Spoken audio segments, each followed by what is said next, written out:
Good evening.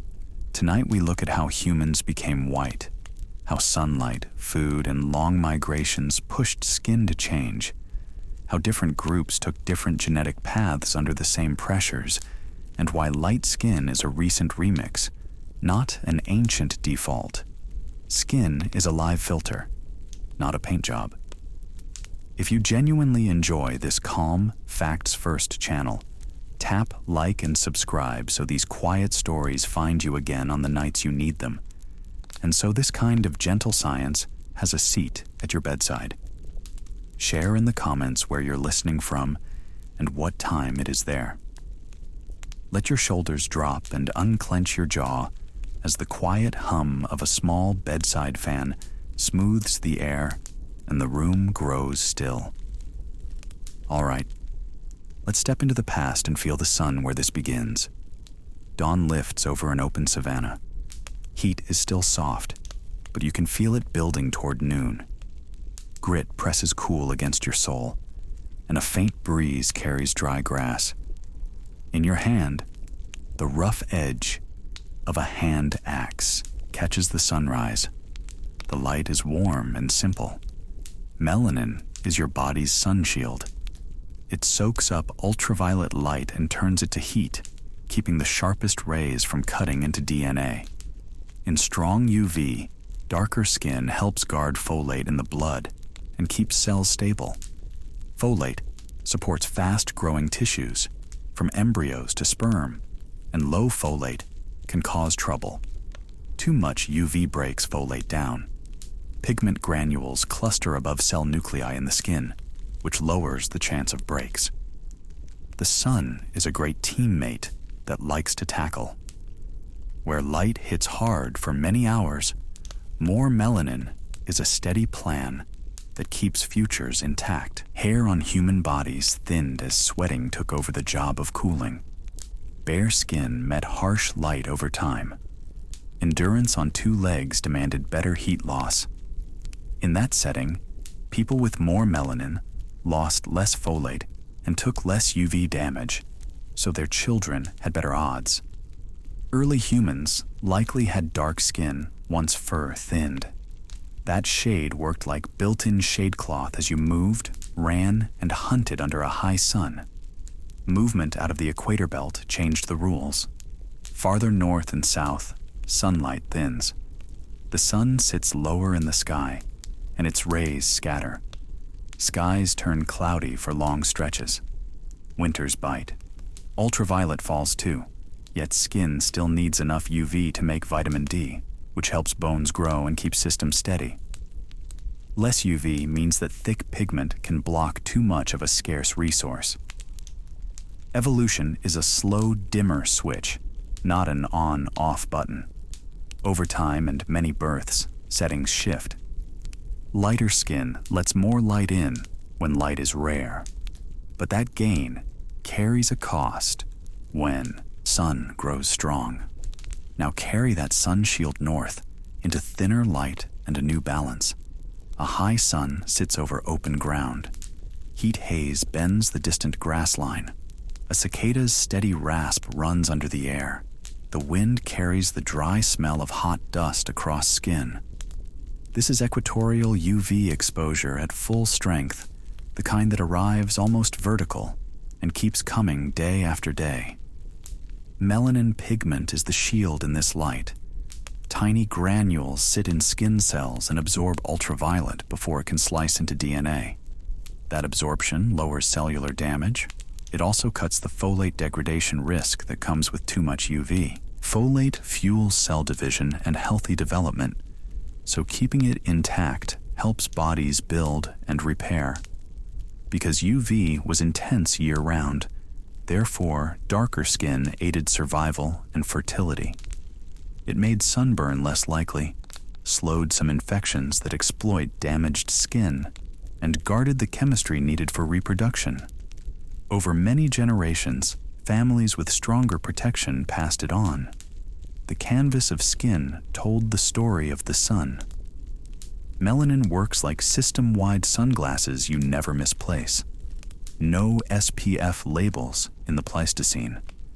Early apes likely had light skin under dense hair, which acted like a hat.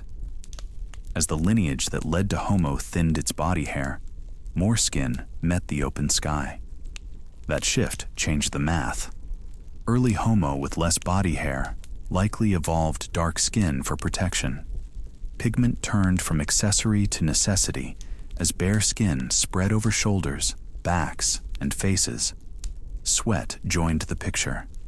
More sweat glands let bodies cool by evaporation during long walks and runs under hot skies. Less fur let heat escape faster. With more bare skin, the sun had a bigger target, and pigment mattered more.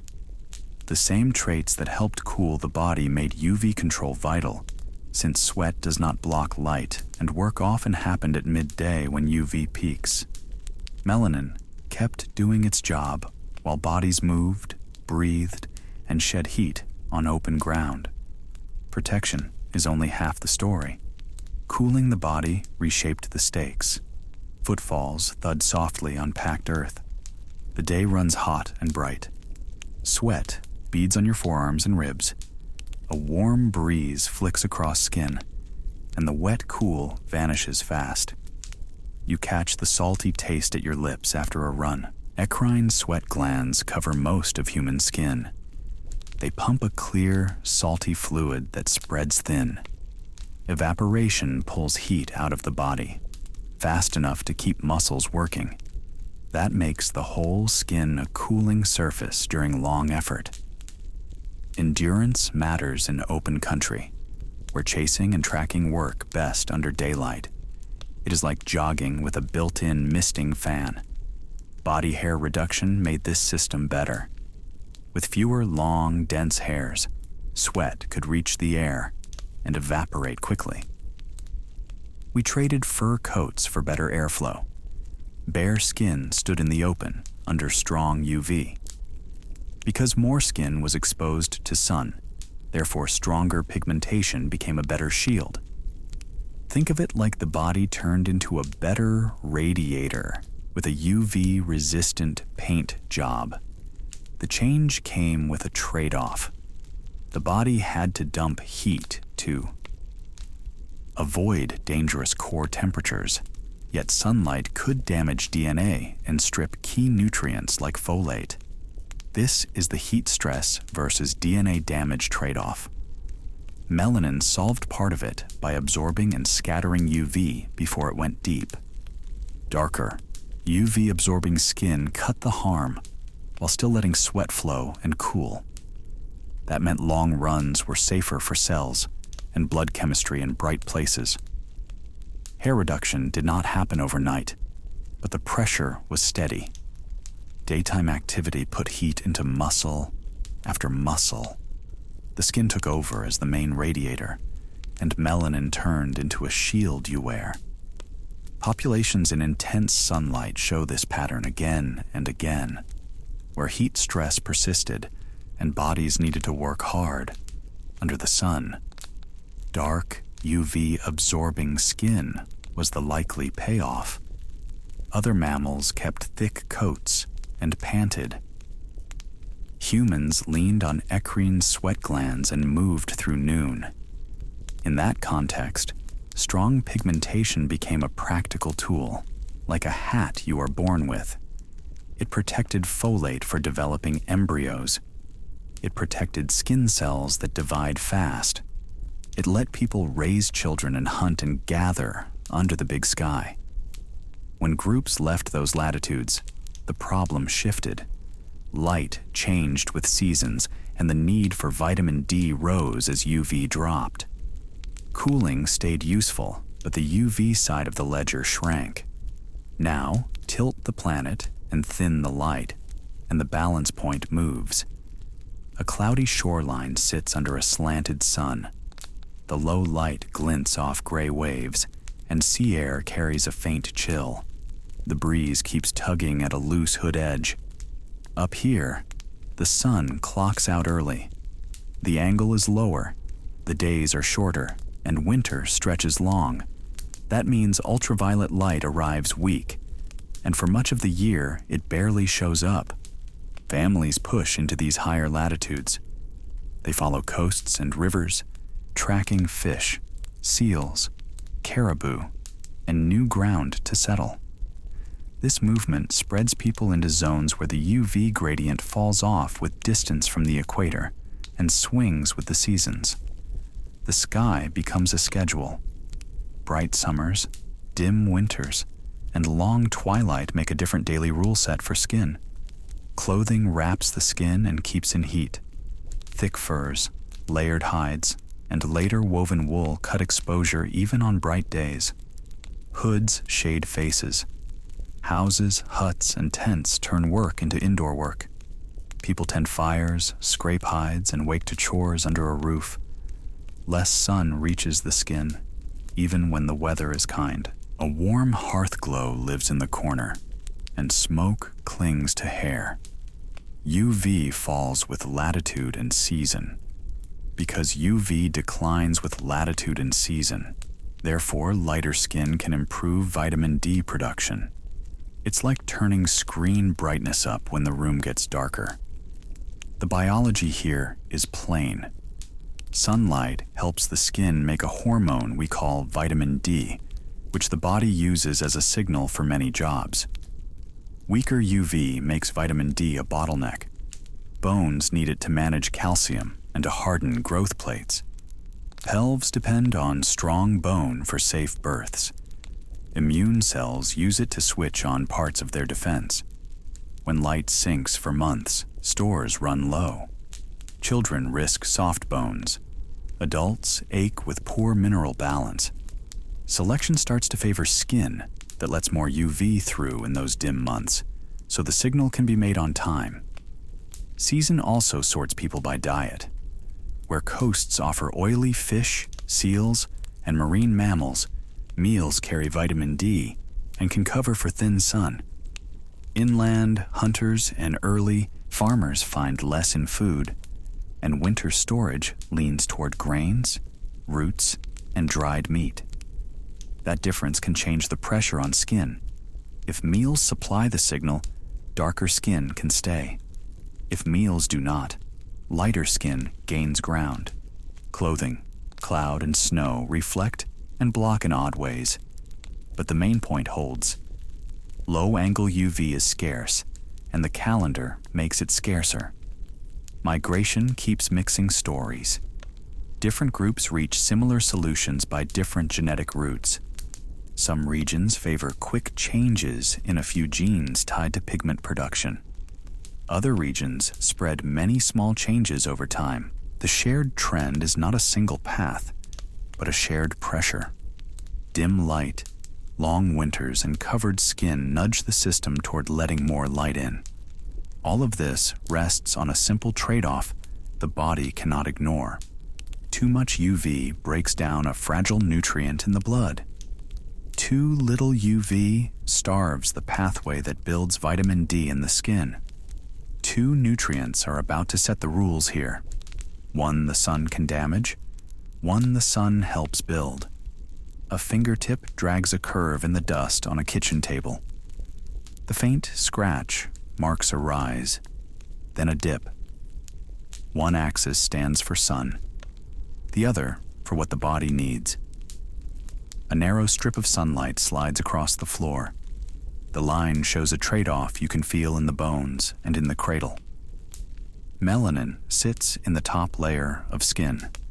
It soaks up UV and shields folate in blood and tissues. Folate helps build DNA and close the neural tube in early pregnancy. It is a fragile vitamin under strong light, so protection matters. UV also drives vitamin D synthesis in skin. That process starts with a skin molecule and ends as hormone-like signals that guide calcium use in the gut, the bones, and the immune system. Two jobs pull in opposite directions under the same sun. High latitudes bring thin sunlight in winter. Clothing and short days cut exposure even more. Fish or fortified foods can fill the gap, but not every group had steady access. Because low UV limits vitamin D, Therefore, lighter skin can raise production when food sources are scarce. Think of it as a seesaw where sun moves the plank. Vitamin D keeps bones mineralized and strong. Low levels in childhood raise the risk of rickets, with soft legs, weak ribs, and a chest that struggles. In girls, soft bone can narrow the pelvis as it grows, and that can raise birth complications risk. Long labor strains both mother and baby, and fewer infants make it through. Bones keep a strict accounting department. More space and stronger tissue mean a safer birth and a healthier start to life. Strong sun flips the trade-off the other way. UV can break down folate near the skin and in blood, so darker melanin helps keep levels steady during pregnancy. Folate shortfalls are most damaging in the first weeks, when the brain and spine begin to form.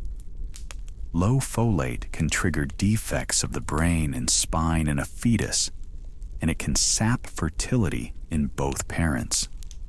Diet can help, but folate-rich foods are not always in season or in reach. In places with intense UV, shielding folate protects mothers and babies, which feeds back into survival and birth outcomes. Populations under different, skies-tuned, skin tone over many generations. Weak sun favored lighter skin in some regions to pull in more vitamin D when diets ran thin.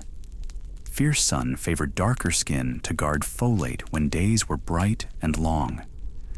The balance linked skin tone to who stayed healthy through childhood and who delivered healthy infants, not to any measure of worth.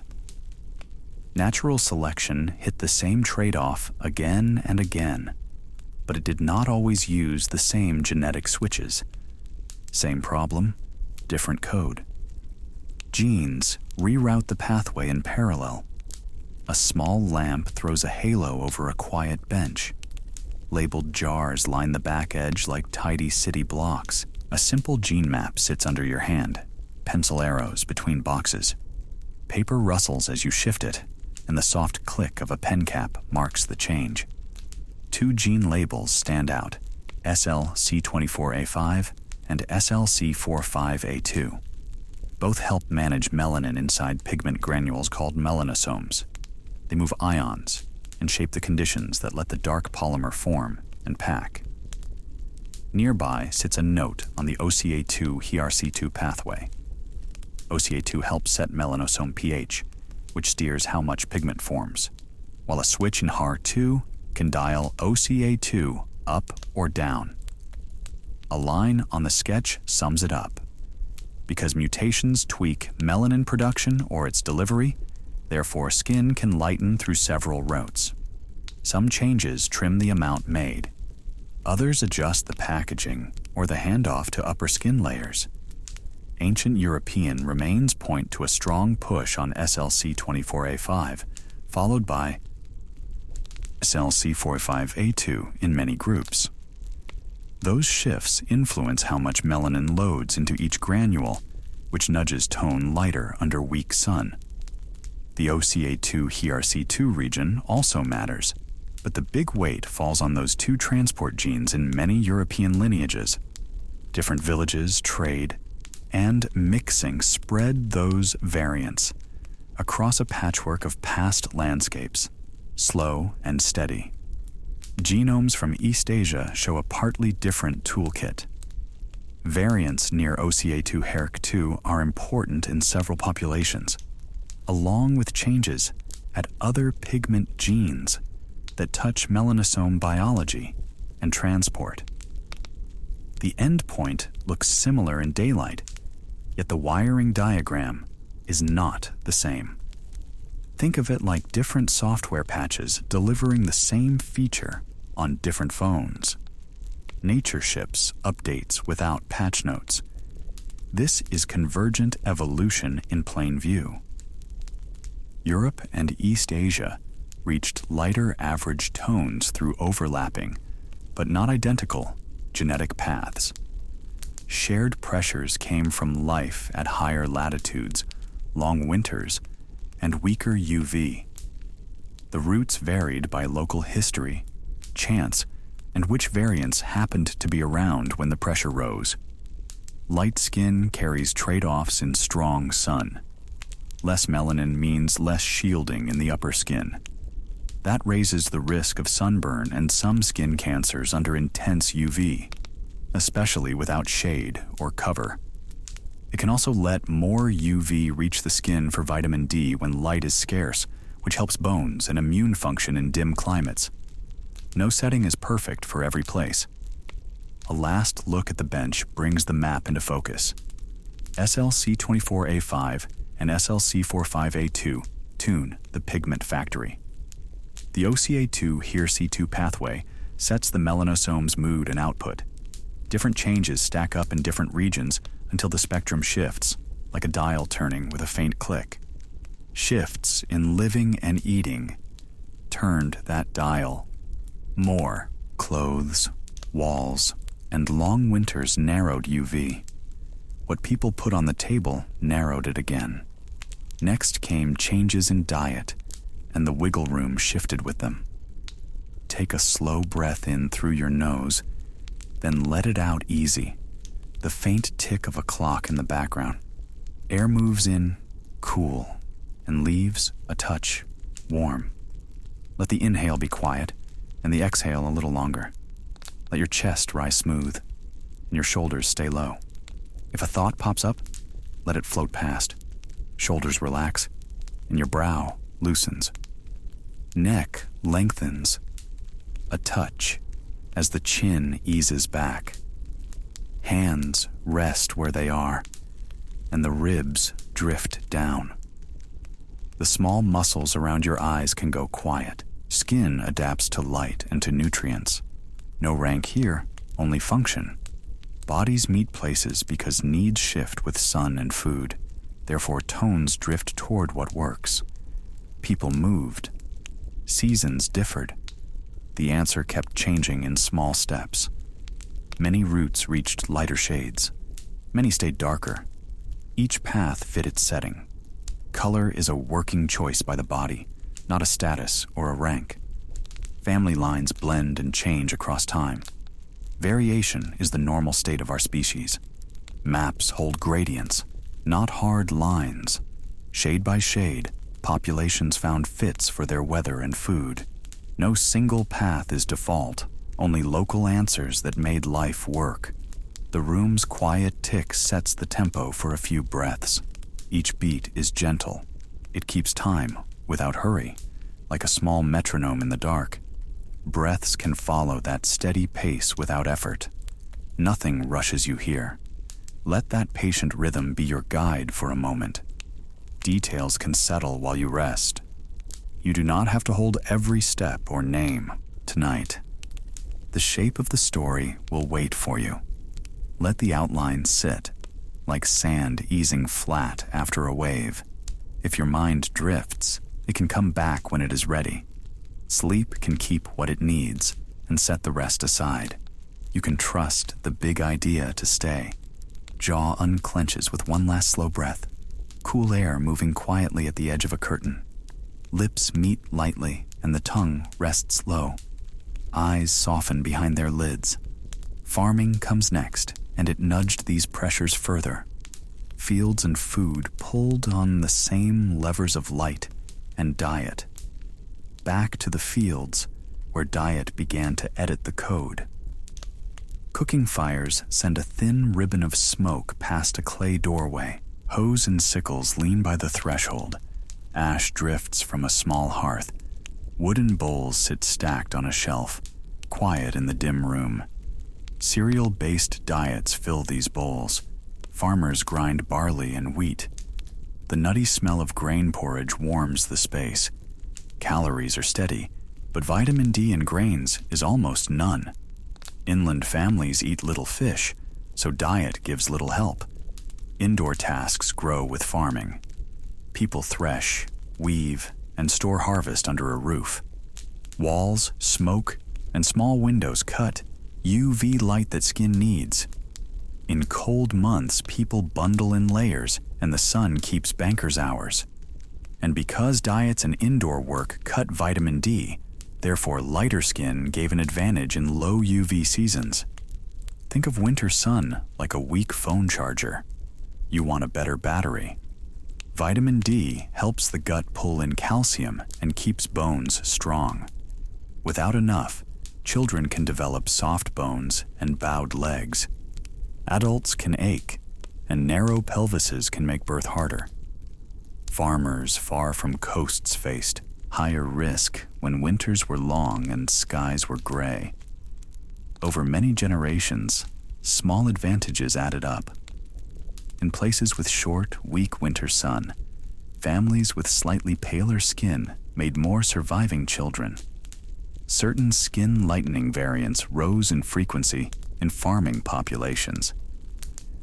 In Europe and parts of West Asia, one set of genes became common. In South and East Asia, other combinations carried people towards similar shades. Dairying changed the picture in some regions. Groups with lactase persistence could drink fresh milk into adulthood. Milk and cheese brought steady calcium and some vitamin D. Even when fields slept, that eased bone stress in dark seasons. In some places, this dietary help lowered the pressure to get paler fast, and in others, milk spread alongside lighter skin as twin fixes. Later, public health added vitamin D to foods. Many countries fortified milk and some cereals in the 20th century. Rickets cases dropped in those places, especially in cities with smoky skies. Modern lamps and indoor work still shape exposure, but diet can now do more of the lifting. Not every farming community followed the same path. Coastal and river people ate fish and shellfish rich in vitamin D, so darker skin remained common without the same risks.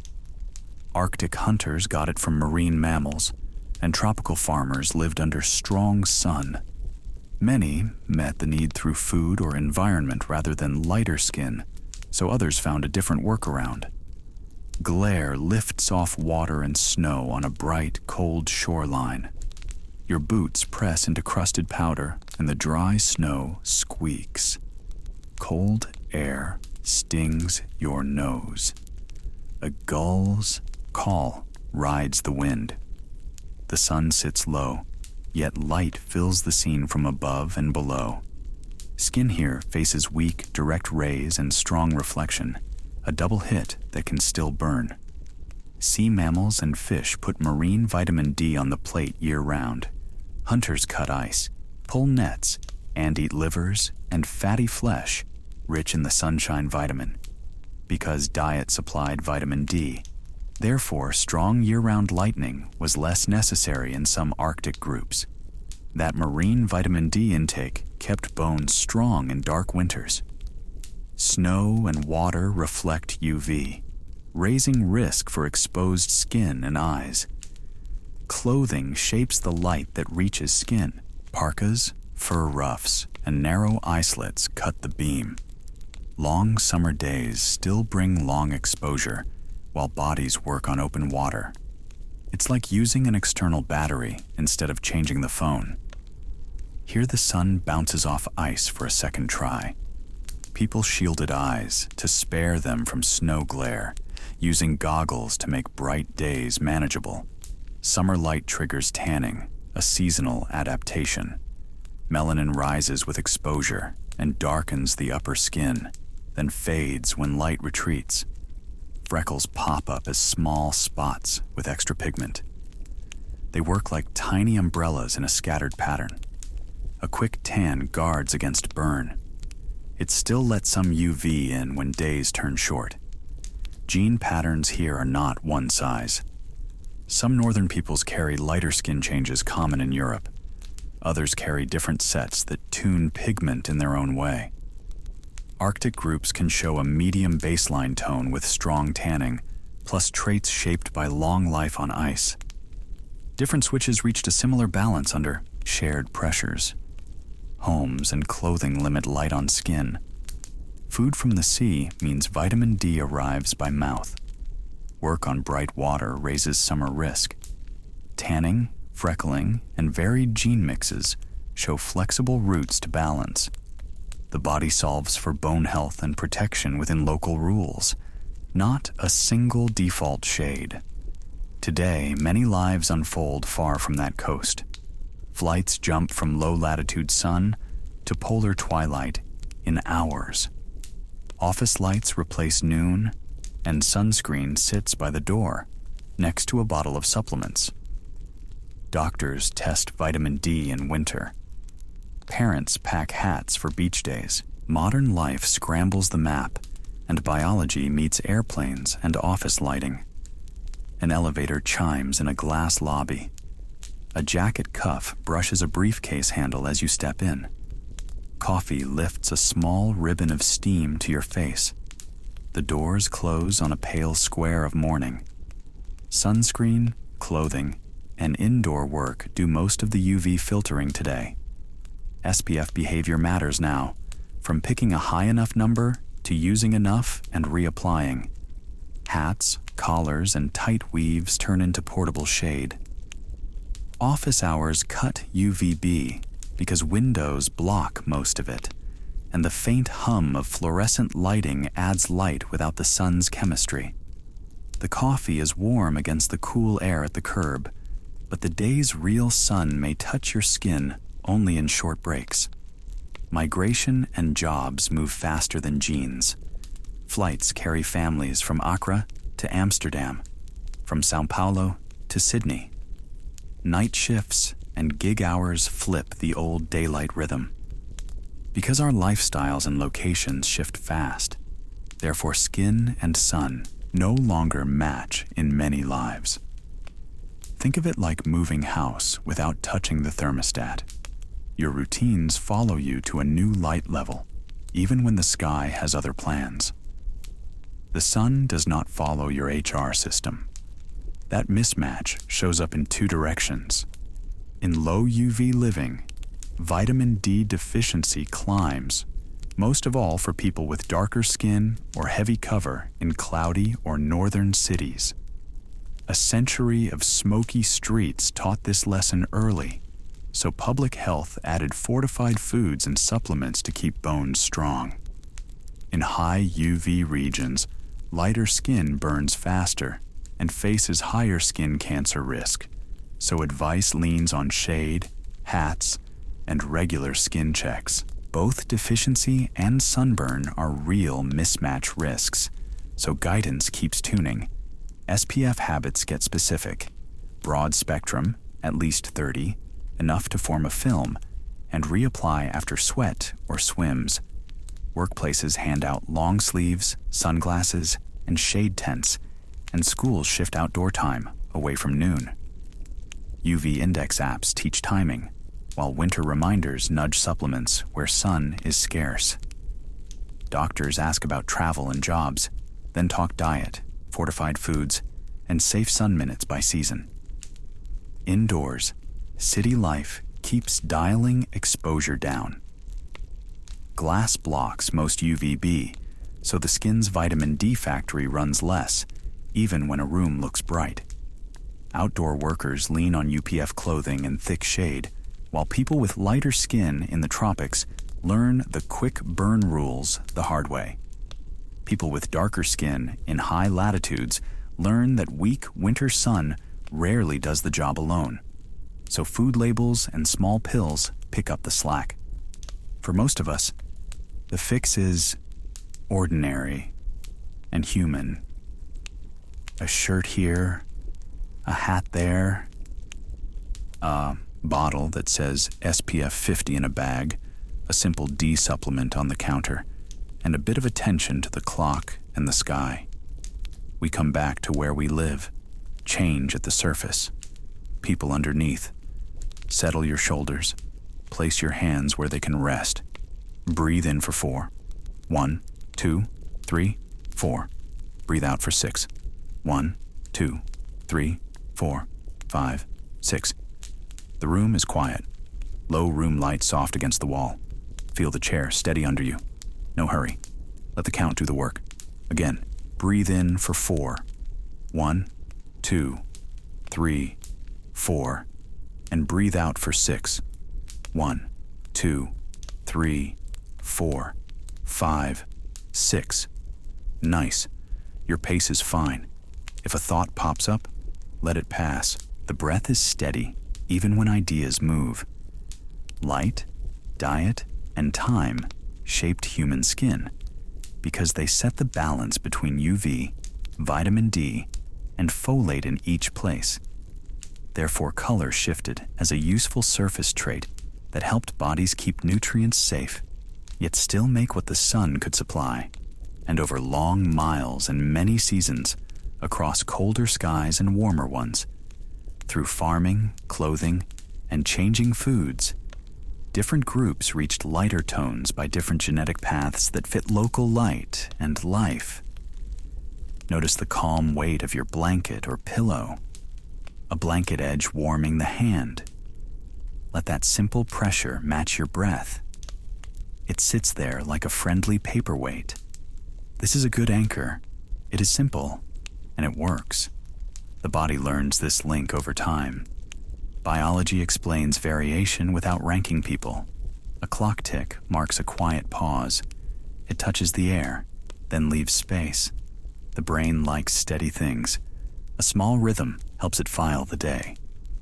We can leave it there for a moment. Take one last gentle breath in for 4. 1, 2, 3, 4. Let it out for 6.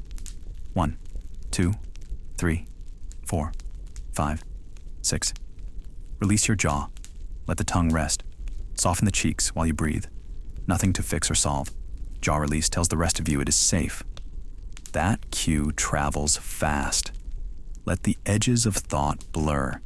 Stay comfortable. I'll wrap us up gently.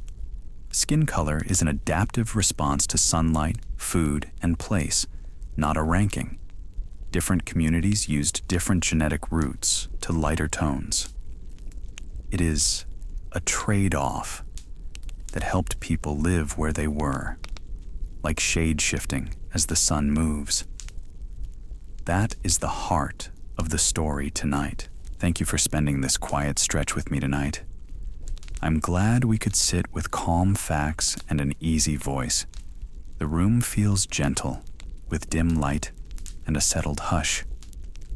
If the calm and clarity helped you unwind, a like and a subscribe would mean a lot, only if it felt good. It tells me this pace works for you, and it keeps more slow stories coming when you need them. Tell me where you are listening from and what time it is there. Are you tucked by a small lamp or lying back in the dark beside a quiet window? I read those notes, and I picture your corner of the night. Rest easy now. Let your jaw loosen and your shoulders sink.